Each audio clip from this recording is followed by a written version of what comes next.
Jesus told his disciples, "There was a rich man whose manager was accused of wasting his possessions. So he called him in and asked him, 'What is this I hear about you? Give an account of your management, because you cannot be manager any longer.' The manager said to himself, 'What shall I do now? My master has taken away my job.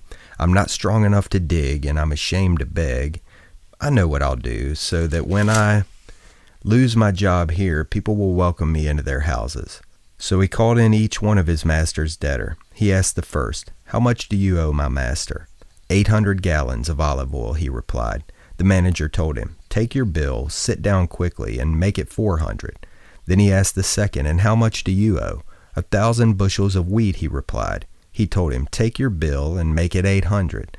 The master commended the dishonest manager because he had acted shrewdly. For the people of this world are more shrewd in dealing with their own kind than are the people of the light. I tell you, use worldly wealth to gain friends for yourselves, so that when it is gone, you will be welcomed into eternal dwellings. Whoever can be trusted with very little can also be trusted with much, and whoever is dishonest with very little will also be dishonest with much. So if you've not been trustworthy in handling worldly wealth, who will trust you with true riches? And if you've not been trustworthy with someone else's property, who will give you property of your own? No servant can serve two masters. Either he will hate the one and love the other, or he will be devoted to one and despise the other. You cannot serve both God and money."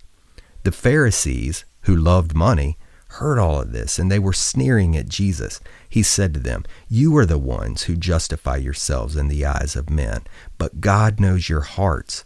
What is highly valued among men is detestable in God's sight."